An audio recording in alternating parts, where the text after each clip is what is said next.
पहला जो इसमें टॉपिक है आज के लेक्चर का वो है क्वांटम संख्याएं, जिनको हम बोलते हैं क्वांटम नंबर। देखिए क्वांटम नंबर क्या होते हैं, ये एक एड्रेस होता है।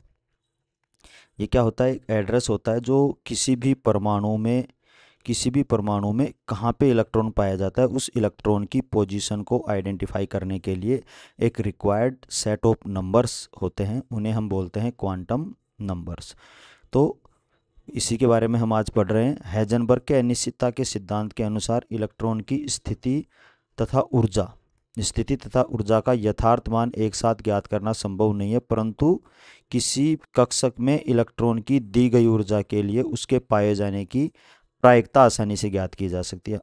हमेशा इलेक्ट्रॉन के पाए जाने की प्रायिकता ज्ञात की जाती है, कभी भी उसकी एग्जैक्ट पोजीशन, एग्जैक्ट ऊर्जा का कभी भी यथार्थ मान ज्ञात करना संभव नहीं है, ऐसा heisenberg ने बताया था। अतः किसी भी परमाणु में इलेक्ट्रॉन की स्थिति, पोजीशन तथा ऊर्जा की व्याख्या करने के लिए आवश्यक संख्याओं को क्वांटम संख्याएं कहा जाता है। सबसे इम्पोर्टेंट एक चीज़ देखिए, पुरानी जो बुक्स आती थी उन बुक्स में एक चीज़ लिखी आती थी कि क्वांटम संख्याएं वे होती हैं जो किसी भी इलेक्ट्रॉन की स्थिति के बारे में जानकारी प्रदान करती हैं, लेकिन अभी डेफिनेशन थोड़ी चेंज हो चुकी है। स्थिति के साथ साथ आपको एक वर्ड और ध्यान रखना है, ऊर्जा। तो अगर ऑप्शन में ये लिखा है कि क्वांटम संख्याएं निर्धारित करती हैं पहला स्थिति को, दूसरा ऑप्शन दे रखा है आपको ऊर्जा को, ठीक है, और तीसरा ऑप्शन दे रखा है बोथ, और मान लो फोर्थ कोई और ऑप्शन दे रखा है, तो आपको फिर बोथ पे टिक करना है, क्योंकि स्थिति और ऊर्जा दोनों का निर्धारण क्वांटम संख्याओं से किया जाता है। क्वांटम संख्याएं चार प्रकार की होती हैं, जिसमें पहली जो क्वांटम संख्या है वो क्वांटम संख्या है हमारी मुख्य क्वांटम संख्या, जिसको हम बोलते हैं प्रिंसिपल क्वांटम नंबर, ठीक है, और इसको रिप्रेजेंट किससे किया जाता है, एन से। ये एन वही क्वांटम नंबर है जो बोर में हम यूज़ करते थे एनर्जी की कैलकुलेशन में, रेडियस की कैलकुलेशन में, वेलोसिटी की कैलकुलेशन में जो एन आता था, ये वही एन है। इस बात का भी आप ध्यान रखें, जैसे एनर्जी में आ रहा है -13.6 Z² अपॉन N², ठीक है ना, ये एनर्जी की कैलकुलेशन में आता था। तो यहाँ पे ये जो एन है ना, ये एन ही हमारा क्या है, प्रिंसिपल क्वांटम नंबर। तो इसमें थोड़ा सा कंफ्यूज होने की आपको आवश्यकता नहीं है बिल्कुल। तो देखिए मुख्य क्वांटम संख्या जिसको बोलते हैं या प्रिंसिपल क्वांटम नंबर है, ये क्या क्या इसकी विशेषताएं हैं, उनके बारे में चर्चा कर लेते हैं। खोज किसने की थी, बोहर ने की थी। देखो सबसे पहले इसके बारे में किसने बताया था, बोहर ने। ये हमें क्या बताती है, आकार को बताती है, परमाणु छोटा है बड़ा है, ठीक है ना, तो ये किसको बताती है, ये आकार को बताती है। मुख्य ऊर्जा स्तरों को बतलाती है, first energy level, second energy level और थर्ड एनर्जी लेवल, और देखो यहाँ से एनर्जी भी कैलकुलेट की जाती है। तो यह मुख्य ऊर्जा स्तरों को, तो पहला ये हो गया। दूसरा आकार को बताती है, तीसरा क्या हो गया हमारा, मुख्य ऊर्जा स्तरों को बताती है। अब जो इम्पोर्टेंट चीज़ है वो ये कि एन का मान एक से लेके इनफाइनाइट तक कुछ भी हो सकता है। हमने हर जगह पे हमने पढ़ा है, ई बराबर एच न्यू का फॉर्मूला भी पढ़ा था, ठीक है, फिर उसके बाद लिखा था ई बराबर एन एच न्यू, ठीक है ना। तो ये एन क्या है यहाँ पर, मुख्य क्वांटम संख्या या इंटीजर नंबर। तो इसकी वैल्यू भी हमने क्या रखी थी, 1 2 3 और इनफाइनाइट तक।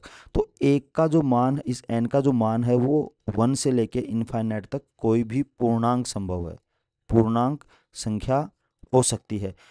एन का मान 0 से हमेशा क्या रहेगा, ज़्यादा। एन का मान 1 के बराबर हो सकता है, इससे ज़्यादा हो सकता है, लेकिन एन का मान कभी भी 0 से कम नहीं होगा, नहीं ही 0 के बराबर होगा। तो ये मैंने क्या कर दिया, यहाँ पे कट कर दिया इसको। तो कई बार ऑप्शन में इस तरीके से पूछ लिया जाता है कि एन के मान के लिए निम्न में से कौन सा सेट सत्य है, तो आप इन बिंदु को ध्यान में रखते हुए अपना आंसर कर सकते हैं। देखो एन का मान 0 नहीं हो सकता, क्योंकि 0 होने का मतलब है कि कोई कक्षा ही नहीं है, और ऐसा संभव नहीं है, क्योंकि कक्षा है, इलेक्ट्रॉन यदि है तो फिर कक्षा भी होगी, क्योंकि इलेक्ट्रॉन किन में होता है, कक्षाओं में ही चक्कर लगाता है। माइनस में भी संभव नहीं है, 0 से कम होने का मतलब माइनस में कक्षा हो ही नहीं सकती, पॉसिबल ही नहीं है। तो ये चीज़ आपको ध्यान रखनी है। नेक्स्ट जो चीज़ है बहुत इंपॉर्टेंट चीज़ है, काफ़ी क्वेश्चन इससे बनते हैं, और काफ़ी क्वेश्चनों को इससे सोल्व भी किया जाता है। कनेक्टेड जो क्वेश्चन आते हैं एग्जाम में, वहाँ पे भी इसका यूज होता है कि एनवीं कक्षा में उपकोषों की संख्या निकालनी है, नंबर ऑफ सब सेल कितने होंगे, तो वो ध्यान रखना n होंगे, ठीक है।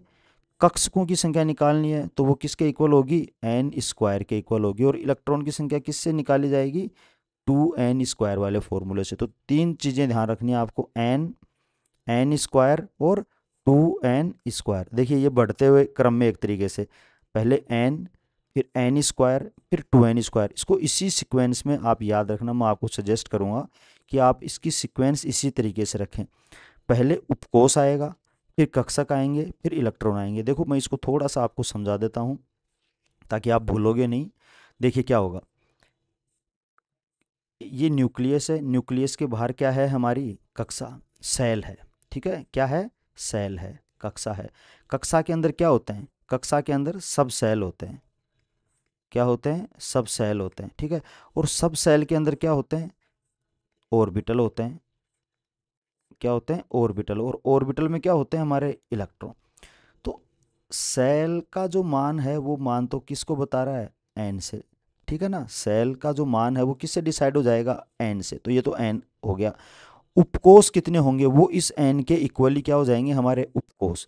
लेकिन जो ऑर्बिटल है वो ऑर्बिटल क्या हो जाएंगे, n²। और उसमें जो इलेक्ट्रॉन है वो इलेक्ट्रॉन किससे निकल जाएंगे, 2n² से।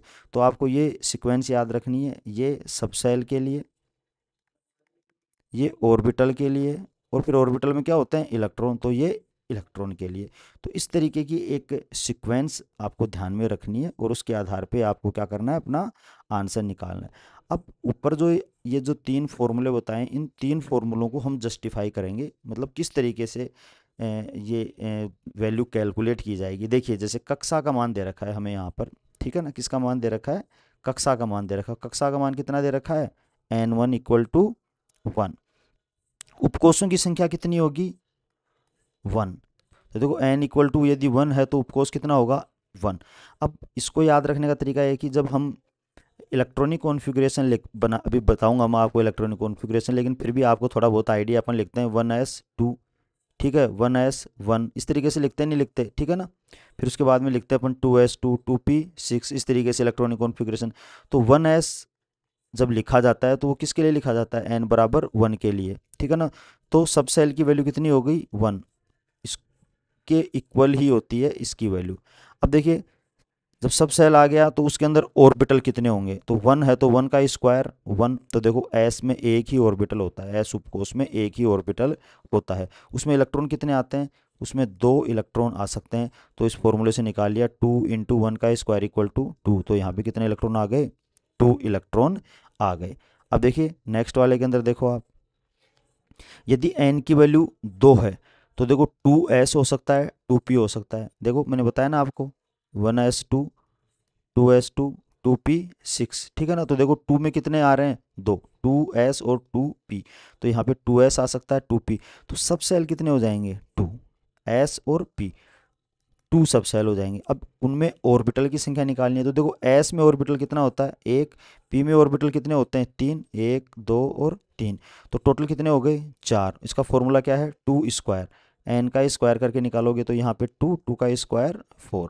अब इनमें इलेक्ट्रॉन की वैल्यू निकालनी है तो वो तो निकल जाएगी डायरेक्ट 2n² से, 2 × n², 2 × n² तो ये कितना आ गया, 8, ठीक है। लेकिन आप वैसे भी निकाल सकते हो, 2 इलेक्ट्रॉन इसमें, 2 इलेक्ट्रॉन इसमें, 2 इलेक्ट्रॉन इसमें, 2 इलेक्ट्रॉन इसमें, कितने इलेक्ट्रॉन हो गए टोटल, 8 इलेक्ट्रॉन हो गए, ठीक है। इसी तरीके से यदि n की वैल्यू क्या है, 3 है, तो 3 उपकोष होंगे, 3 उपकोष, 3s, 3p और 3d। आपको पता है 3f तो होता ही नहीं है, होता है क्या, नहीं होता। इसलिए देखो हमने कितने लिखे हैं, 3, ठीक है। फिर इनमें ऑर्बिटल की संख्या, 1 एस में, 3 पी में और 5 किस में होते हैं, डी में। तो टोटल कितने हो गए, 9। फॉर्मूले से निकालना चाहोगे तो 3² से निकाल सकते हो, ठीक है। अगर फॉर्मूला आप भूल जाओ तो सिंपल तरीके से भी आप कैलकुलेट कर सकते हो। अब इलेक्ट्रॉन यदि निकालना है तो देखो 2 इलेक्ट्रॉन इसमें, 6 इलेक्ट्रॉन इसमें, 10 इलेक्ट्रॉन इसमें। तो 10 और 6 16, 17, 18, 18 इलेक्ट्रॉन आ गए। फॉर्मूले से भी निकालोगे तो 2n² से भी आप क्या कर सकते हो, कैलकुलेट कर सकते हो। नेक्स्ट देखो, यदि n की वैल्यू क्या है, 4, तो 4 ही क्या हो जाएंगे, उपकोष। कौन कौन से, 4s, 4p, 4d और 4f। और इनमें ऑर्बिटल कितने हो जाएंगे, 16। देखो एक ये हो गया, 3 ये हो गए, 5 ये हो गए और 7 ये हो गए। टोटल करोगे तो कितने हो गए? 16। इनमें इलेक्ट्रॉन कैलकुलेट करने हैं तो कितने हो जाएंगे? 32 2n स्क्वायर से n की वैल्यू कितनी है? 4।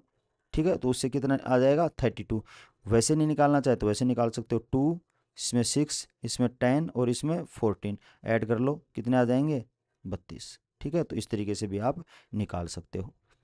अब आगे एक नोट आपको ध्यान रखना है, जब किसी प्रश्न में किसी परमाणु या तत्व, देखिए परमाणु या तत्व का जिक्र हो रहा होता तो उसके सभी कार्यक्रम, मतलब उसके जितने भी क्वेश्चन, कार्यक्रम का मतलब होता है जो भी प्रॉब्लम हम कर रहे हैं, कार्यक्रम विन्यास के आधार पर दिए जाते हैं। विन्यास का मतलब इलेक्ट्रॉनिक विन्यास, इलेक्ट्रॉनिक विन्यास के आधार पर ही दिए जाते हैं।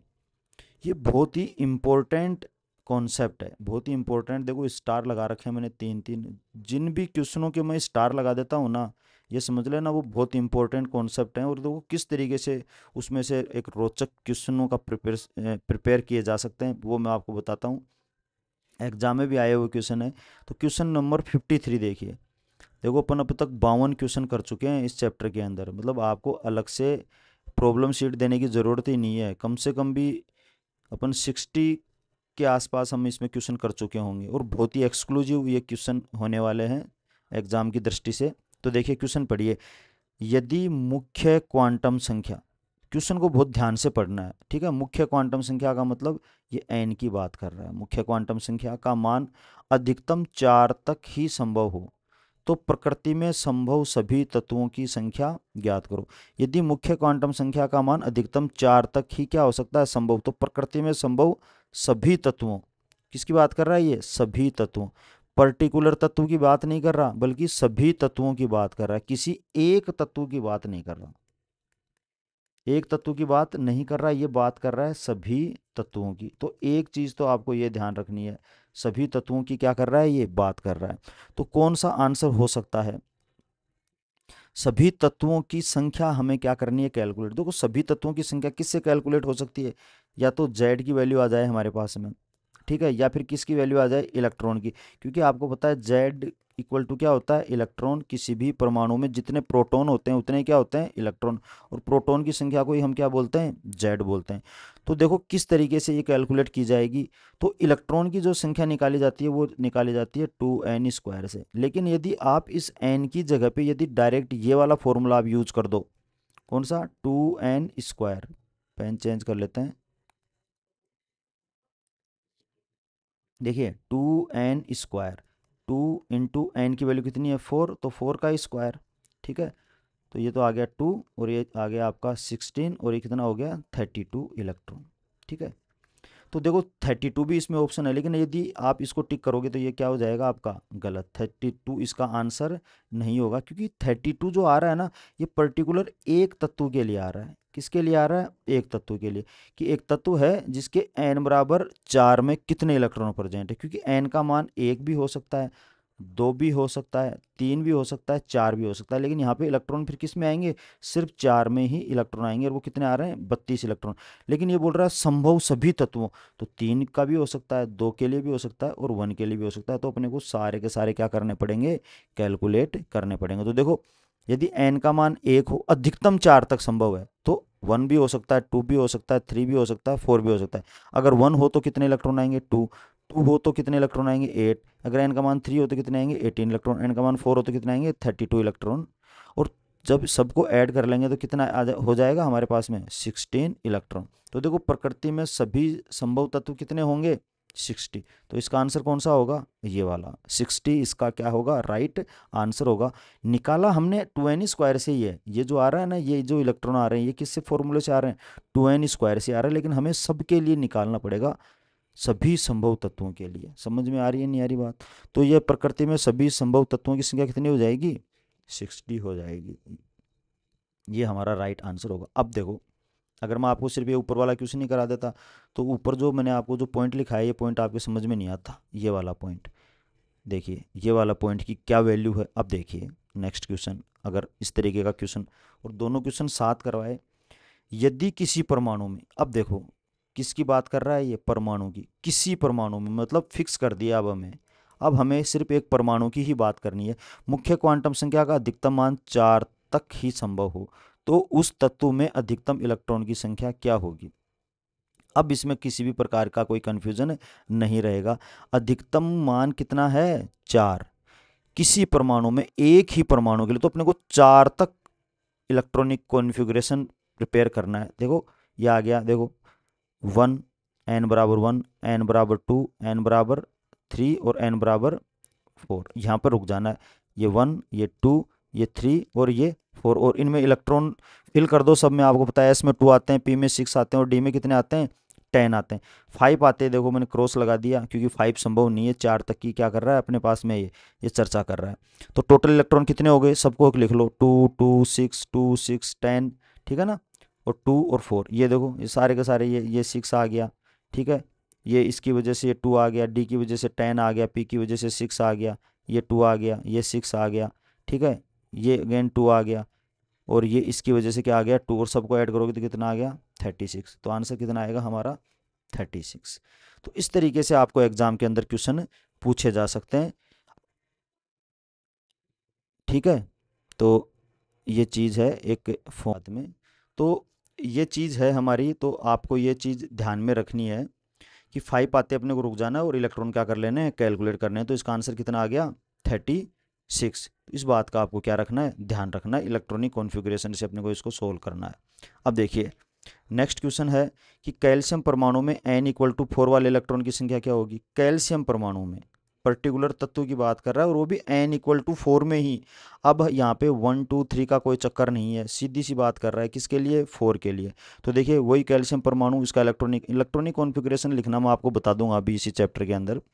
4 के अंदर चले जाओ आप तो सीधा देखो, 1s2 2s2 2p6 3s2 3p6 4s2, पहले इलेक्ट्रॉन की संख्या कितनी होगी, तो 4s2 में कितने इलेक्ट्रॉन है, 2। तो इसका आंसर कितना आ जाएगा, 2। इस तरीके से अपने को क्वेश्चन करने, बहुत इजी क्वेश्चन है। नेक्स्ट है हमारा दिगंशी क्वांटम संख्या, या जिसको हम बोलते हैं एजीमुथाल क्वांटम नंबर, ठीक है, या सब्सिडरी क्वांटम नंबर भी बोल देते हैं, या फिर इसको एंगुलर मोमेंटम क्वांटम नंबर भी बोलते हैं। एंगुलर मोमेंटम इसलिए क्योंकि इसमें क्या आ रहा है, एल आ रहा है। ये एल के बारे में बतलाती है हमें, उपकोषों के बारे में बतलाती है, इसलिए हमने इसको क्या बोल दिया, एंगुलर मोमेंटम क्वांटम नंबर। अब देखिए एन हम पढ़ चुके हैं कि एन क्या होता है। तो एन से ही किसका मान निकलेगा, एल का मान निकलेगा, ठीक है ना। तो एन से किसका मान निकलेगा, एल का। तो एल का मान एन के लिए 0 से n-1 तक हो सकता है। अब देखो सोमरफील्ड ने इस क्वांटम संख्या की खोज की थी। जब सोमरफील्ड मॉडल आपको पढ़ा रहा था मैं, तो आपको मैंने बताया था कि क्या होता है, एन का मान एल से ग्रेटर होता है। ये आधुनिक मत है, कभी भी बराबर नहीं हो सकता। एन का मान एल के कभी भी बराबर नहीं हो सकता, ठीक है ना। सोमरफील्ड ने डिस्कवरी की थी, ये ध्यान रखना। और 0 से n-1 मतलब एन से कम ही होगा इसका मान। तो एन का मान हमेशा किससे ज़्यादा होता है, एल से हमेशा ही ज़्यादा होता है, ये बात आप ध्यान रखना। अब किस उपकोष के लिए एल का क्या मान होता है, तो देखो l=0 होता है एस के लिए, जिसको सार बोल देते हैं। l=1 पी के लिए होता है, l=2 डी के लिए होता है, l=3 4 के लिए होता है। हमें इन्हीं की ज़रूरत होती है। 4 हमने ले लिए। एस का मतलब सार, पी का मतलब प्रिंसिपल, डी से डिफ्यूज और एफ से फंडामेंटल। ये स्पेक्ट्रल जो लाइनें आती हैं स्पेक्ट्रा के अंदर, ये वहाँ से वर्ड लिए गए हैं, अपने कोई काम की नहीं है चीज़ें, फिर भी मैंने लिख दी यहाँ पे, आप ध्यान रख लेना। आगे देखो, किसी उपकोष में, कोई उपकोष दे रखा है, उसमें किस तरीके से कैलकुलेशन, जैसे एन से हमने कैलकुलेट किया था कि उपकोष कितने होंगे, कक्षक कितने होंगे और इलेक्ट्रॉन कितने होंगे, उसी तरीके से एल का यदि आपको मान दिया जाए और कक्षकों की संख्या पूछी जाए, इलेक्ट्रॉन की संख्या पूछी जाए, तो वो किस तरीके से कैलकुलेट की जाएगी। तो ध्यान रखना, कक्षकों की संख्या तो होती है 2l+1 और इलेक्ट्रॉन की संख्या निकाली जाती है 2l+1। एग्जाम में यदि आपको एल का मान दिया जाए और पूछा जाए कि कक्षकों की संख्या और इलेक्ट्रॉन की संख्या, तो यदि आप ये फॉर्मूला भूल जाते हो, अगर क्वेश्चन में फॉर्मूला ही दे रखा है, तो भी आपको कैसे पता लगाना है कि कौन सा फॉर्मूला सही है और किस तरीके से निकालना जाता है, तो आप देसी तरीका इस्तेमाल करोगे। देसी तरीका इस्तेमाल करने का मतलब ये होता है, कक्षकों की संख्या आपको एस में पता है, ए कक्षक होता है, पी में पता है आपको 3 कक्षक होते हैं, डी का पता है आपको 5 होते हैं और एफ का पता है आपको 7 होते हैं। तो ये वैल्यू इस फॉर्मूले में रख के आप आंसर निकाल के चेक कर लेना कि क्या हमारा आंसर सही आ रहा है। इलेक्ट्रॉन की संख्या भी एल की वैल्यू रख के चेक कर लेना कि क्या हमारा आंसर सही आ रहा है। तो फॉर्मूला याद नहीं हो तो भी काम चल जाएगा, लेकिन डायरेक्ट फॉर्मूला ही दे रखा है कि कौन सा सही है, तो फिर हमें याद रखना है, इसलिए ये फॉर्मूला मैंने यहाँ पे आपके सामने रख दिया है। ठीक है ना, आना चाहिए, बाकी देसी तरीके को काम में लेते हुए भी निकाला जा सकता है। तो आगे देखिए, उपकोष दे रखे हैं हमारे पास में। एस उपकोष के लिए एल का मान 0 होता है, कक्षकों की संख्या देखो 1 आ रही है, इलेक्ट्रॉन की संख्या कितनी आ गई आपको पता है 2 होते हैं, तो जरूरत ही नहीं है 2s²। ठीक है ना, S2, एस के अंदर कितने इलेक्ट्रॉन होते हैं 2 इलेक्ट्रॉन होते हैं, तो ये 2 इलेक्ट्रॉन लिख दिए। और आपको वैसे भी पता है कि 2 इलेक्ट्रॉन होते हैं, फॉर्मूला नहीं भी पता होगा तो भी आप निकाल लोगे। कक्षक कितने होते हैं फॉर्मूला नहीं भी पता है तो आप निकाल लोगे। तो देखो कैसे, यहाँ एल की वैल्यू कितनी रखो 0, तो कितना आ गया 1। ऐसे ही पी के अंदर, पी के लिए एल की वैल्यू 1 होती है और कक्षक कितने होते हैं 3, हमें पता है फॉर्मूला याद नहीं है तो भी निकाल लेंगे। इसकी वैल्यू रखो 1, तो 2 इंटू 1 प्लस 1 इक्वल टू कितने हो गए 3, तो ये 3 आ गए। इलेक्ट्रॉन कितने होते हैं 6। अब हमें ये फॉर्मूला अगर नहीं भी पता है ना तो भी इलेक्ट्रॉन कितने हैं 6, हमें पता है कि 2 इलेक्ट्रॉन इसमें आएंगे, 2 इसमें आएंगे और 2 इसमें आएंगे। इसलिए मैंने आपको कहा है कि भूल भी जाओ ना तो आप वैल्यू रख के और सोल्व करके देख लेना। ये कक्षकों की संख्या से जस्ट डबल इलेक्ट्रॉन होते हैं, तो आप तो खाली 2l+1 याद रखो, 2l+1, और इलेक्ट्रॉन पूछे तो उसको क्या कर दो डबल कर दो। इसी तरीके से डी के लिए एल की वैल्यू 2 होती है, कक्षक कितने होंगे 5, इलेक्ट्रॉन कितने हो जाएंगे 10। एल की वैल्यू 3 एफ के लिए होती है, कक्षक कितने होते हैं 7, इलेक्ट्रॉन कितने होते हैं 14। ध्यान रखना किसी भी कक्षक में हमेशा 2 ही इलेक्ट्रॉन आते हैं। अगर आपको ऐसे बोले कि पी कक्षक में इलेक्ट्रॉन की संख्या होगी तो भी आपको आंसर 2 ही लिखना है, क्योंकि ये कक्षक ये होता है, ये उपकोष होता है पूरा। ध्यान रखना, ये कक्षक, ये उपकोष, ये वाली बात आपको ध्यान रखनी। तो कक्षक में तो हमेशा 2 इलेक्ट्रॉन आते हैं, चाहे पी कक्षक हो, चाहे डी कक्षक की बात करें, चाहे एफ कक्षक की बात करें, कक्षक में हमेशा 2 इलेक्ट्रॉन। अगर आपको पूछे पी उपकोष में कितने इलेक्ट्रॉन आ सकते हैं तब कितने आएंगे 6, डी उपकोष में 10 और एफ उपकोष में 14। यह क्वांटम संख्या हमें निम्न जानकारी प्रदान करती है। पहला, मुख्य ऊर्जा स्तरों में उप ऊर्जा स्तरों की संख्या, मतलब मुख्य ऊर्जा स्तर तो किससे निकालते हैं अपन एन से। अब उस एन के अंदर ही क्या होता है एल, मतलब कक्षा के अंदर क्या होते हैं उपकोष, उसमें क्या होते हैं उपकोष। इस कक्षा को कोष भी बोल देते हैं, तो कोष में क्या उपकोष। तो मुख्य ऊर्जा स्तर, तो एन क्या है ये देखो, पहला ऊर्जा स्तर, दूसरा, तीसरा, चौथा। मुख्य ऊर्जा स्तरों में उप ऊर्जा स्तरों की संख्या को बतलाती है कौन सी क्वांटम संख्या एल, एजीमुथाल क्वांटम नंबर या दिगंशी क्वांटम संख्या। और वो देखो किस तरीके से होते हैं, एक डायग्राम बना दिया है अपने यहाँ पर।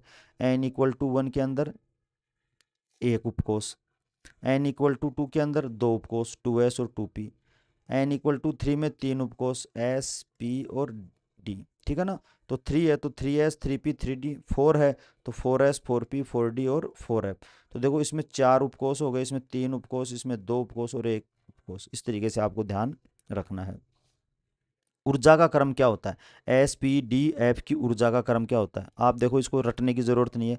आप जैसे जैसे ऊपर जा रहे हो देखो एफ कहाँ पे आ रहा है, यहाँ पे आ रहा है। फोर्थ सेल से एफ का मान स्टार्ट होता है, जैसे जैसे ऊपर जाते हैं तो ऊर्जा का मान क्या होता है बढ़ता भी है। तो सबसे ज़्यादा ऊर्जा किसकी होगी एफ की। ठीक है, और एस देखो सबसे नीचे एस आता है, तो सबसे कम ऊर्जा किसकी होगी एस की। तो जब सबसे कम का पता लग गया, सबसे ज़्यादा का पता लग गया, तो बीच में कौन सा आ गया पी और डी, तो ये इनकी क्या हो गया ऊर्जा का क्रम हो गया। तो ये ऊर्जा का क्रम आपको क्या रखना है ध्यान रखना है। ठीक है, तो रटना नहीं है बिल्कुल भी। अब एक एडिशनल चीज़ मैंने यहाँ पे लिख दी, भेदन क्षमता तथा परिरक्षण प्रभाव। ये ऊर्जा से उल्टा होता है, n+l की का जो मान होता है ना वो किसको बतलाता है ऊर्जा को बतलाता है। ये हम आगे भी डिस्कस करेंगे n+l नियम के अंदर, तो वहाँ पे मैं आपको ये चीज़ डिस्क्राइब कर दूंगा कि ये n+l क्या होता है। ठीक है ना, तो ऊर्जा से उल्टा होता है भेदन क्षमता और परिरक्षण प्रभाव। तो इसका क्रम देखो ऊर्जा से बिल्कुल उल्टा लिख रखा है अपन ने, एफ का सबसे कम और एस का सबसे ज़्यादा। पेनिट्रेशन पावर का मतलब होता है कि जो नाभिक के सबसे नज़दीक होता है, जैसे ये अपना न्यूक्लियस है, इस न्यूक्लियस के सबसे नज़दीक जो उपकोष होगा वो उसकी पेनिट्रेशन पावर सबसे ज़्यादा, और नाभिक के सबसे नज़दीक कौन सा होता है एस। ठीक है ना, भेदन क्षमता पेनिट्रेशन का मतलब होता है, पेनिट्रेशन सबसे ज़्यादा किसका, अब यहाँ से आप पेनिट्रेट करना शुरू करो, मतलब आप कभी भी इंजेक्शन लगाते हो तो स्किन के बाहर से तो लगाते हो, तो बाहर से जब आप पेनिट्रेट करोगे किसको एटम को, तो सबसे अंदर जाओगे तो यहाँ पे कौन मिलेगा आपको एस। तो सबसे ज़्यादा भेदन क्षमता किसकी होती है? एस की, इसलिए हमने बोला है इसको पेनिट्रेशन पावर। और परिरक्षण प्रभाव क्या होता है, ये भी हम पीरियोडिक प्रॉपर्टी जब हम पढ़ेंगे तो वहाँ पे इसको स्टडी करेंगे। ये आ रहा था इसलिए मैंने इसको यहाँ पे मेंशन कर दिया, जब इसको दोबारा पढ़ेंगे तो ये और हमारे अधिक समझ में आ जाएगा। इन दोनों का एक ही क्रम होता है, इसलिए सिर्फ याद रखने की दृष्टि से मैंने इसको यहाँ पे लिखा है, अदरवाइज इसकी ज़रूरत यहाँ पे नहीं थी। अब देखिए अगेन एक इम्पोर्टेंट चीज़ यहाँ पे है कि किसी भी उपकोष में स्थित इलेक्ट्रॉन का कक्षीय कोणीय संवेग ऑर्बिटल एंगुलर मोमेंटम का मान बतलाती है। किसी भी उपकोष में ऑर्बिटल एंगुलर मोमेंटम का ये मान बतलाती है, और उसका फॉर्मूला होता है L+1 h/2π। ठीक है, और h/2π को h क्रॉस से भी रिप्रेजेंट कर देते हैं। तो कई बार एग्जाम में यहाँ पे पूछ लिया जाता है, P के लिए पूछ लिया जाता है, S के लिए, D के लिए। तो P के लिए 1, S के लिए वैल्यू 0, D के लिए कितनी हो जाती है 2। तो ये वैल्यू रख दो यहाँ पे और उसको सोल्व कर लो, तो ऑर्बिटल एंगुलर मोमेंटम का मान आ जाएगा, है ना। विभिन्न उपकोषों की आकृति के बारे में बतलाती है, अभी मैंने आपको बताया था ना विभिन्न उपकोषों की आकृति के बारे में। तो जैसे L की वैल्यू दे रखी है 0, तो ये किसके लिए होती है? S के लिए। और S कैसा होता है? गोलाकार। तो अभी आगे पढ़ेंगे हम, है ना। तो बस आपको तो ध्यान रखना है कि आकृति के बारे में बतलाती है।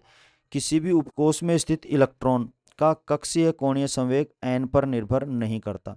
ये एक इम्पोर्टेंट पॉइंट है, ये ध्यान रखना आपको, निर्भर नहीं करता, ध्यान रखना, n पर निर्भर नहीं करता है। किसी भी उपकोष में स्थित इलेक्ट्रॉन का कक्षीय कोणीय संवेग n पर निर्भर नहीं करता। क्यों नहीं करता n के ऊपर निर्भर? क्योंकि कक्षीय कोणीय संवेग का फॉर्मूला देखो आप क्या हो रहा है, इस फॉर्मूले में n आ रहा है क्या? कहीं पे भी नहीं आ रहा है, यहाँ पे क्या आ रहा है? l आ रहा है सिर्फ, इसलिए l पर निर्भर करता है, n पर निर्भर नहीं करता। उदाहरण के लिए 1s 2s 3s कक्षक में स्थित इलेक्ट्रॉन के l का मान सभी में समान होगा, क्योंकि l की वैल्यू कितनी है? 0। तो कोई बार एग्जाम के अंदर बहुत ऐसे घुमा फिरा के क्वेश्चन पूछ लेते हैं कि 1s 2s 3s के लिए ऑर्बिटल एंगुलर मोमेंटम का सही क्रम होगा, ठीक है ना। तो ध्यान रखना, इस तरीके का ध्यान रखना, सबके अंदर वैल्यू क्या रहेगी? बराबर ही रहेगी। और सेम कॉन्सेप्ट अप्लाई करना है अपने को P, D और F के लिए।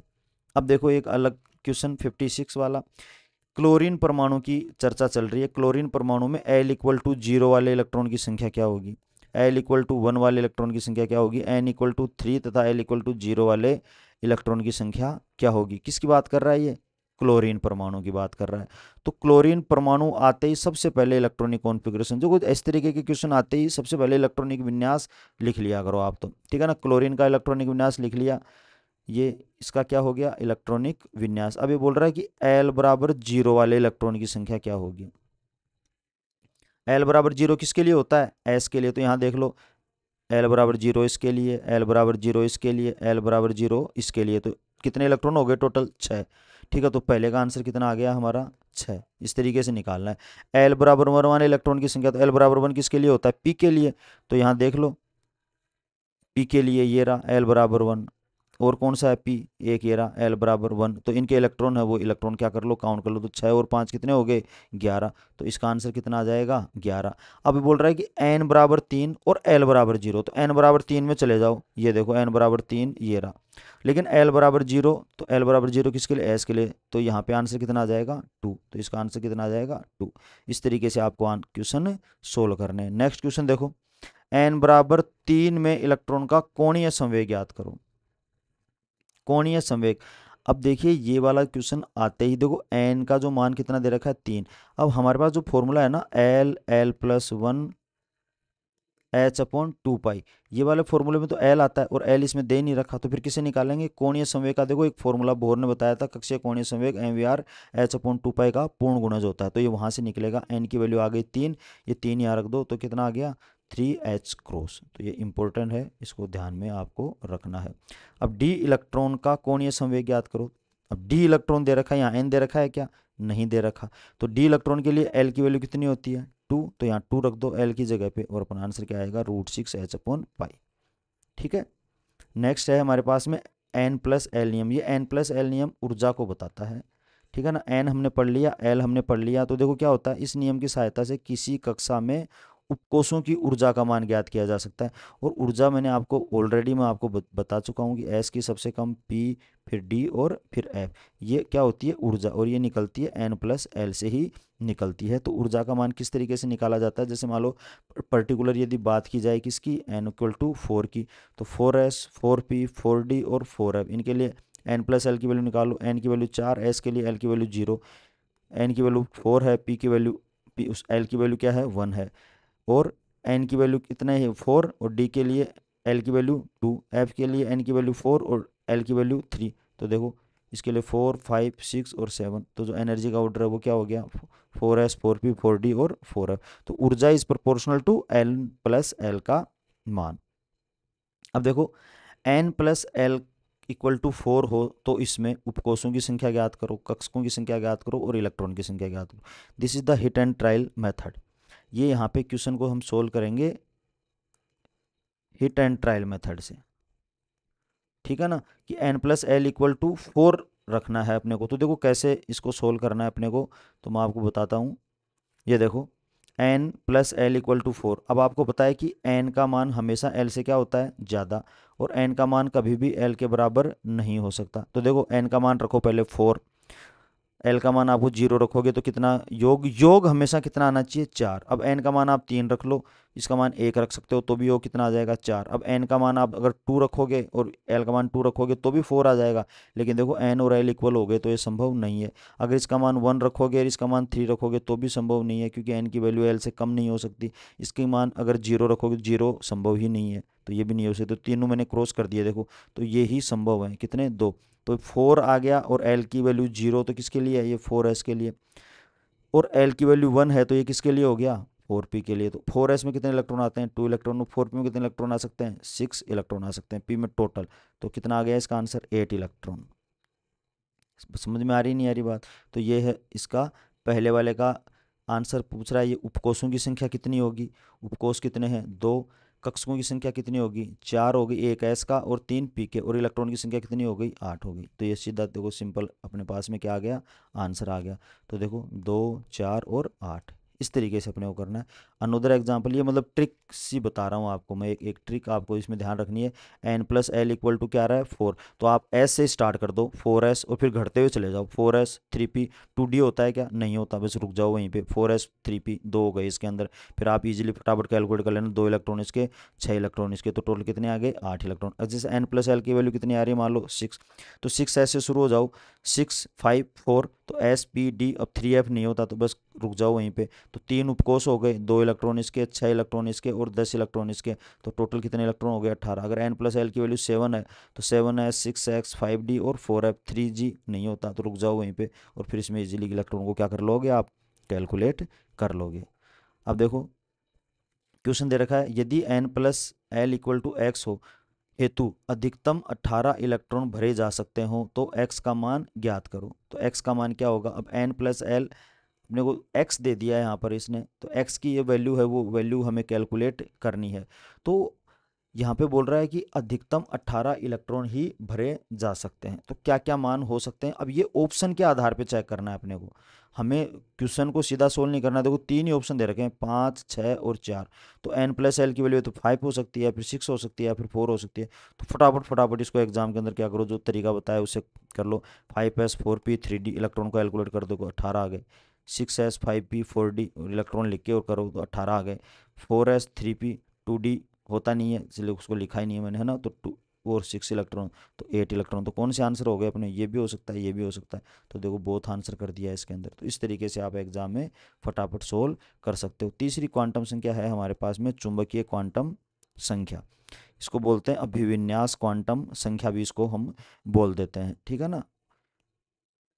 तो ये इसको रिप्रेजेंट किया जाता है एम से या फिर एम एल से, ओरिएंटेशन क्वांटम नंबर होती है, और या इसको बोल देते हैं मैग्नेटिक क्वांटम नंबर इंग्लिश में।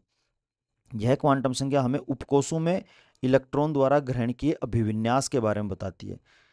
पहली एन, एन से मान निकाला एल का, अब एल से मान निकलेगा किसका एस का, ठीक है ना।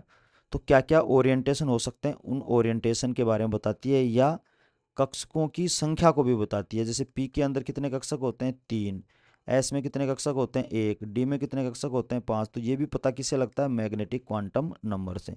इलेक्ट्रॉन के घनत्व की दिशा को भी बतलाती है, इलेक्ट्रॉन के घनत्व की दिशा को भी बतलाती है कि इलेक्ट्रॉन की डेंसिटी कि जो डायरेक्शन है वो डायरेक्शन किस तरीके से है। तो देखो दिशा को कैसे बतलाती है, देखो अभी आगे आगे पढ़ेंगे, कनेक्टेड है चीज़ें, है ना, तो धीरे धीरे समझ में आएंगे आपको। जैसे पी ऑर्बिटल क्या है, डमलाकार, तो इलेक्ट्रॉन की डेंसिटी कहाँ पर है इसमें, यहाँ पर, है ना। डी होता है वो क्या होता है, डबल डमलाकार, तो उसमें इलेक्ट्रॉन की डेंसिटी इधर है, इधर है, इधर है और इधर है।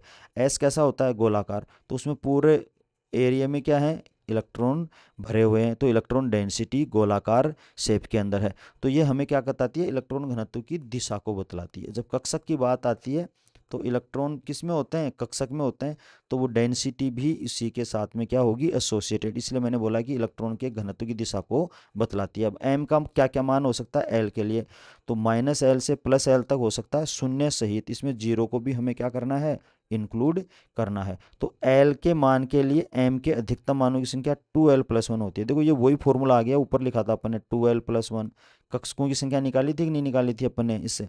तो ये 2l+1 एक्चुअल में किसके मानों की संख्या है, एम के मानों की संख्या, क्योंकि एम का जो मान है ना वो मान ही किसको बतलाता है, कक्षकों की संख्या को बतलाता है।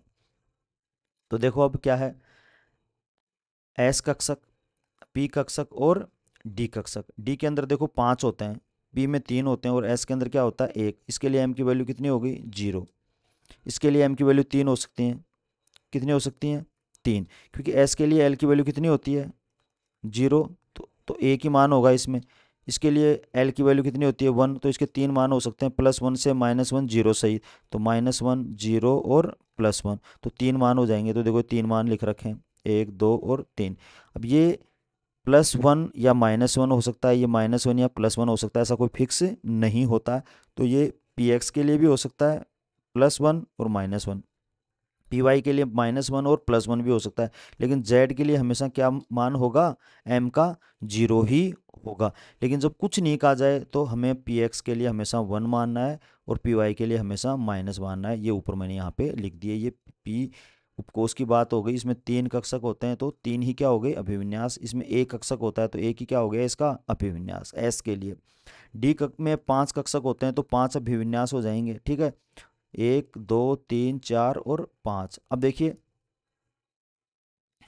ये देखिए +2, +1, 0, -1 और -2, क्योंकि एल की वैल्यू कितनी होती है, 2, तो -2, -2 से +2 तक लिखना है 0 सहित। तो ये लिख दिया अपने, +2, +1, 0, -1 और -2। अब जो +2 वैल्यू होती है वो होती है dx²y² के लिए या dxy के लिए भी हो सकती है, लेकिन जब कुछ नहीं कहा जाए तो हमें ये वैल्यू माननी है। +1 होती है dxz के लिए या dyz के लिए, कुछ नहीं कहा जाए तो हमें dxz के लिए माननी है। 0 dz² के लिए होगी, ये फिक्स है, ठीक है। -1 होती है वो डी वाई जेड के लिए और -2 होती है वो डी एक्स वाई के लिए होती है। ये आपको याद रखना है। हालांकि इसमें से ऐसे कुछ पूछते नहीं है कि ये किसके लिए क्या वैल्यू होती है, लेकिन फिर भी आपको याद रखनी है। एफ कोष में 7 कक्षक होते हैं तो उसके साथ ही अभिविन्यास होते हैं। कॉम्प्लिकेटेड होता है, अपन ने लिया नहीं, पूछा भी नहीं जाता है, ठीक है। और चुंबकीय क्वांटम संख्या की खोज किसने की थी, लिंडे ने की थी। ये भी आपको ध्यान रखना है, ठीक है ना, डायरेक्ट याद रखने वाले पॉइंट हैं आपके। अब देखिए, इसको समझने के लिए थोड़ा सा छोटा करना पड़ेगा डायग्राम को। ये देखिए, अब n = 1, 2 और 3, ठीक है। फिर पहले तो क्या है, आते हैं ऑर्बिट, ऑर्बिट में क्या आते हैं, सब सेल, और सब सेल में क्या आते हैं, ऑर्बिटल्स। तो देखो ये n की वैल्यू लिख दी मैंने। अब देखो n = 1 में 1s होता है, ठीक है। n = 2 में 2s और 2p होता है। n = 3 में 3s, 3p और 3d होता है, ठीक है। s में एक ही कक्षक होता है, एक कक्षक यहाँ, इसमें देखो 3 कक्षक हो गए। फिर ऐसे 3s में एक कक्षक यहाँ, इसमें 3 और इसमें कितने हो गए, 5 कक्षक हो गए। तो ये 3d कक्षक 5, 3, 1। यहाँ पे 2p कक्षक, तो इसमें 3 ऑर्बिटल, इसमें एक ऑर्बिटल। ये एक डायग्राम बना रखा है सिर्फ आपको समझाने के लिए, बाकी ये चीज़ अपन ऊपर ऑलरेडी पढ़ चुके हैं, ठीक है। नेक्स्ट है हमारा चक्रण क्वांटम संख्या, जिसको एस से रिप्रेजेंट किया जाता है।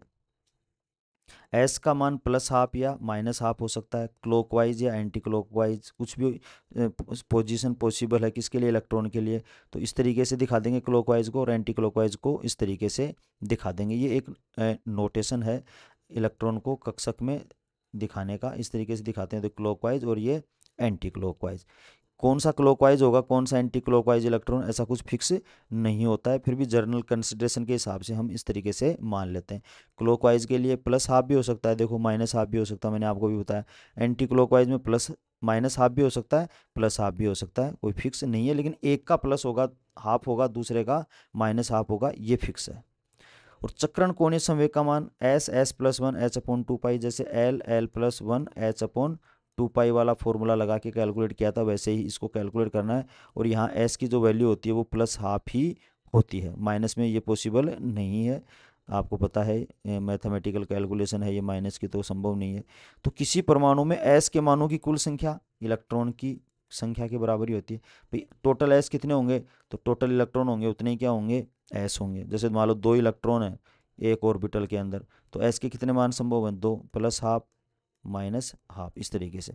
और एस के कुल मानों की संख्या, तो प्लस या माइनस के अंदर 1/2 इंटू अनपेयर्ड इलेक्ट्रॉन होंगे, उससे इसकी वैल्यू निकल जाएगी। भाई टोटल अनपेयर्ड इलेक्ट्रॉन मान लो कितने हैं 10, उसको मल्टीप्लाई किया 1/2 से तो कितना आया 5। तो टोटल एस के मानों की संख्या कितनी आ गई अपने पास में 5, प्लस या माइनस के अंदर कुछ भी आ सकती है, वो डिपेंड करता है कि प्लस वाले कितने हैं और माइनस वाले कितने हैं। अभी एक ये सारांश लिख लिया अपन ने यहाँ पर, एन एल एम और एस, इसको अब बड़ा कर लेते हैं, ठीक है ना। ये हो गया एन। एन किसको बताता है, स्पेक्ट्रम में मुख्य लाइनों को बतलाता है, मुख्य ऊर्जा स्तरों को बताता है, कक्षा के आकार को बताता है, ये याद रखने आपको, मैंने शॉर्ट में लिख दिया अब यहाँ पे। सूक्ष्म लाइनों को बताता है, उपकोषों की संख्या को बताता है, उपकोषों तथा कक्षकों की आकृति को बतलाता है, चुंबकीय क्षेत्र में विपाटन को बतलाता है, मैग्नेटिक क्वांटम नंबर, ठीक है ना। चुंबकीय शब्द आ गया, चुंबकीय क्षेत्र में विपाटन को बताएगा। कक्षकों की संख्या को या कुल अभिविन्यास, जैसे 5 थे 3 थे, है ना, एक था या 7 थे एफ के अंदर, उस तरीके से कक्षक के अभिविन्यास को बतलाता है ये, कक्षकों के अभिविन्यास को भी बतलाता है, ठीक है ना। संख्या भी तो बताएगा ही बताएगा, और साथ में क्या बताएगा, उनकी अभिविन्यास को बताएगा। एस का मान इलेक्ट्रॉन के चुंबकीय गुणों को, ये तो चुंबकीय क्षेत्र में विपाटन को बतलाता है, ये इलेक्ट्रॉन के चुंबकीय गुणों को बतलाता है, इलेक्ट्रॉन के चक्रण की दिशा को बतलाता है और चक्रण को बतलाता है, एक ही बात हो गई, ठीक है ना। तो ये चारों क्वांटम संख्याएं थी, तो अपन ने यहाँ पे इसको डिस्कस कर लिया। नेक्स्ट पॉइंट है क्वेश्चन, 61वां क्वेश्चन हमारा चल रहा है कि n बराबर 4 में इलेक्ट्रॉन की संख्या निकालो, कक्षकों की संख्या निकालो और उपकोषों की संख्या निकालो। तो n का मान जब 4 दे रखा है तो इलेक्ट्रॉन की संख्या तो 2n स्क्वायर से निकल जाएगी, कक्षकों की संख्या n स्क्वायर से निकल जाएगी, ठीक है, और उपकोषों की संख्या n ही होती है। तो ये ऑलरेडी हम कर चुके, इलेक्ट्रॉन की संख्या या s के मानों की संख्या, ठीक है ना, एक ही बात है। देखो इलेक्ट्रॉन की संख्या बोल दो या चाहे एस के मानों की संख्या बोल दो, अभी ऊपर बताया अपन ने, तो यहाँ पे इलेक्ट्रॉन की जगह पे एस के मानों की संख्या भी बोल सकता है, वो तो कितनी हो गई 32, ये ध्यान रखना, वही 2n स्क्वायर से निकाली जा सकती है। कक्षकों की संख्या या m के मानों की संख्या, देखो क्वेश्चन को रिपीट इसलिए किया है कि दो तरीके से पूछ सकते हैं, या तो कक्षक पूछ लें या बोल दें कि m के मानों की संख्या। तो इस m के मानों की संख्या से आपको कंफ्यूज नहीं होना है, ये कक्षकों की संख्या ही है, और ये किससे निकलती है n स्क्वायर से, तो देखो कितनी आ गई 16। उपकोषों की संख्या बोल दो या फिर l के मानों की संख्या बोल दो, तो l के मानों की संख्या, n से l के मान अपने को निकालने, तो n का जितना मान है उतने ही कितने मान होते हैं l के, तो n का मान यदि 4 है तो उसमें 4 ही क्या होंगे, उपकोष होंगे। तो देखो कौन से, 4s 4p 4d और 4f। देखो कैसे, जैसे n का मान सपोज करो 3 होता, क्योंकि अपन ये डायग्राम में 3 तक ही बनाया है, तो देखो यहाँ पे अगर n का मान 3 है तो देखो 3 ही उपकोष हैं, n का मान 2 है तो देखो 2 ही उपकोष हैं, इस तरीके से।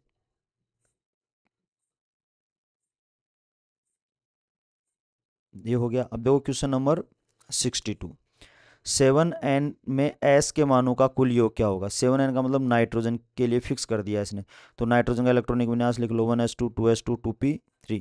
अब s का जो टोटल मान निकालना वो क्या हो गया, प्लस या माइनस 1/2 इंटू अयुग्मित इलेक्ट्रॉन की संख्या। देखो ऊपर एक फॉर्मूला था, ये वाला फॉर्मूला, यहाँ क्या लिखा हुआ है, अयुग्मित इलेक्ट्रॉन की संख्या। तो अनपेयर्ड इलेक्ट्रॉन की संख्या निकालने, क्योंकि जो पेयर्ड इलेक्ट्रॉन है वो तो प्लस माइनस वन हो, प्लस हाफ माइनस हाफ होके 0 हो जाएंगे, इसलिए सिर्फ अयुग्मित इलेक्ट्रॉन को ले लो। तो देखो प्लस या माइनस 1/2 इंटू अयुग्मित इलेक्ट्रॉन कितने 3 3, तो कितना आ गया, या तो +3/2 या फिर क्या हो जाएगा -3/2। और s के मानों की कुल संख्या कितनी हो जाएगी 7, क्योंकि s के मानों की कुल संख्या का मतलब इलेक्ट्रॉन की संख्या ही है, और इलेक्ट्रॉन कितने हैं इसमें 7 इलेक्ट्रॉन है, तो कितना आ गया आंसर 7 आ गया इसका। इस तरीके से आपको करना है। अब देखो एक नोट आपको ध्यान रखना है कि किसी भी उपकोष के लिए m के मानों के संगत कक्षकों के नाम निर्धारित होते हैं, लेकिन उनके विन्यास निर्धारित नहीं होते। जैसे p उपकोष में m बराबर 0 से pz कक्षा का निर्धारण तो होता है, लेकिन p उपकोष में pz कौन सा होगा ऐसा कोई निर्धारण नहीं है। जैसे मैं ऐसे बोलूँ कि ये 3 है, इसमें से pz कौन सा है ये पता लगाना बड़ा मुश्किल है, लेकिन pz होगा, इसका निर्धारण m के मान से हो सकता है। ठीक है, कोई इतना ज़्यादा इस पॉइंट के ऊपर गौर करने की आपको आवश्यकता भी नहीं है, सिंपल वैसे मैंने बता दिया आपको। अब देखो इस तरीके के क्वेश्चन भी एग्जाम में आते हैं कि 3px1 के लिए कौन सा सत्य है। तो देखो इस तरीके के क्वेश्चन को एग्जाम में कैसे कैलकुलेट करना है आपको। देखो यहाँ पे क्या दे रखा है, जो पीछे जो वैल्यू दे रखी है वो n की वैल्यू है, तो यहाँ पे n की वैल्यू देखो 3 2 3 3 2 3, तो देखो n की वैल्यू 2 हो सकती है क्या, नहीं, तो ये ऑप्शन कट गया। एग्जाम में इस तरीके से करना है, इसको काट दो, ये तो पॉसिबल ही नहीं है। अब देखो p के लिए l की वैल्यू कितनी होती है 1 1 1 0 दे रखी है, ये संभव नहीं है, इस ऑप्शन को भी क्या कर दिया काट दिया, इसकी तरफ हम ध्यान नहीं देंगे। अब देखो n की वैल्यू, n से l की वैल्यू आ गई, अब l से किसकी वैल्यू आएगी 1। अब देखो l की वैल्यू यदि 1 है तो m की वैल्यू -1 हो सकती है क्या, बिल्कुल हो सकती है। लेकिन क्या l की वैल्यू 1 हो तो m की वैल्यू 0 हो सकती है, बिल्कुल हो सकती है, क्यों -l से +l तक 0 सहित। तो इन दो ऑप्शनों पे कंसिडरेशन किया जा सकता है, ये सही है, ये भी सही है, ये भी सही है, ये हो सकता है, ये हो सकता है, और ये भी हो सकता है। लेकिन देखो यहाँ क्या दे रखा है px, अब px के लिए वैल्यू हमें क्या रखनी है, यहाँ +½ और यहाँ पे क्या दे रखा है +½ दोनों में +½ दे रखा है, कौन से इलेक्ट्रॉन के लिए, इस फर्स्ट इलेक्ट्रॉन के लिए। लेकिन इस x की आप अगर वैल्यू देखोगे px के लिए, तो देखो m की वैल्यू -1 और यहाँ पे 0, तो ध्यान रखना यहाँ पे 0 नहीं हो सकती, किसके लिए वैल्यू, इस x के लिए वैल्यू कितनी होगी -1, क्योंकि 0 जो वैल्यू होती है वो किसके लिए होती है pz के लिए होती है। ये अभी ऊपर जो डायग्राम बनाया था, ये देखो इस तरीके से डायग्राम में मैंने आपको बताया था, जैसे सॉरी एक सेकेंड, ठीक है, ये मैंने ये कहा था ये px के लिए संभव है या पी वाई के लिए भी हो सकता है, ये पी वाई के लिए हो सकता है, ये पी एक्स के लिए हो सकता है, लेकिन इसका फिक्स है कि ये किसके लिए होगा पी जेड के लिए होगा। और पी जेड के लिए जो वैल्यू होती है वो कितनी होती है एम की 0, तो ये वाली जो 0 वैल्यू आ रही है ना ये जेड के लिए होगी, लेकिन यहाँ पे क्या दे रखा है एक्स, इसलिए ये वाला ऑप्शन भी संभव नहीं है, तो इसको भी काट दिया। तो आंसर कौन सा हो गया हमारा सही, फर्स्ट वाला आंसर हो गया। इस बात का आपको ध्यान रखना है क्वेश्चन करते समय, ये एक इम्पोर्टेंट क्वेश्चन है। नेक्स्ट देखो, निम्न में से कौन सा सत्य है, n बराबर 4 के लिए l की वैल्यू 0, ये कंटिन्यूस में है मैंने लिखा नहीं यहाँ पे, ठीक है ना, ये n के लिए है, ये l के लिए, ये m के लिए, और ये s के लिए। तो देखो पहले तो इनमें से क्या करना पड़ेगा, अपने को ऑप्शन काट काट के देखने पड़ेंगे। अगर 4 है तो 0 हो सकती है क्या, बिल्कुल हो सकती है। 3 है तो 0 हो सकती है, हो सकती है। 2 है तो 2 हो सकती है क्या, नहीं हो सकती, क्योंकि n और l का मान कभी भी बराबर नहीं हो सकता, तो ये ऑप्शन कट गया। ये 1 है तो ये 0 संभव है, ठीक है। तो अब तो निम्न में से कौन सा सत्य है, अब देखो इसकी वैल्यू यदि 0 है तो क्या इसकी -1 हो सकती है क्या, नहीं, ये -1 तो तब होती है जब l का मान क्या होता है 1, तो ये ऑप्शन भी क्या कट गया, ये काट दिया, ये लो। अब देखो इसके लिए 0, तो ये 0 संभव है, बिल्कुल संभव है। ये 0 तो ये 0 हो सकता है, बिल्कुल संभव है। लेकिन क्या +1 हो सकती है वैल्यू, नहीं हो सकती, क्योंकि इलेक्ट्रॉन के चक्रण या तो +½ होगा या -½ तो ये भी कट गया, तो आंसर कौन सा आ गया डी। इस तरीके से हमें क्या करना है क्वेश्चन सोल्व करने। आगे चलो, n बराबर 3, एक l बराबर 2 और m बराबर 0 और s की वैल्यू +½ या -½ किसके लिए सत्य है। तो देखो n बराबर 3 का मतलब 3, l का मतलब 1 p के लिए, तो देखो p दोनों के अंदर आ रहा है, और m का मान 0 किसके लिए होता है z के लिए, तो z देखो यहाँ पर भी आ रहा है, z यहाँ पर भी आ रहा है। और +½ या -½ किसके लिए सत्य है, तो देखो इसके लिए भी हो सकता है और इसके लिए भी हो सकता है, तो इसका आंसर क्या आएगा बोथ, ठीक है ना, दोनों के लिए ये चीज़ संभव है, क्योंकि +½ या -½ दोनों दे रखा है। अगर एक इलेक्ट्रॉन है तो +½ हो गया, ठीक है, जब कुछ नहीं कहे तो, ठीक है ना। बाकी इसके लिए माइनस हाफ भी हो सकता है। अगर दो इलेक्ट्रॉन अगर मान लो इसके अंदर भरे हुए हैं तो एक के लिए प्लस हाफ हो गया और दूसरे के लिए माइनस हाफ हो गया। तो प्लस हाफ और माइनस हाफ दोनों संभव हैं।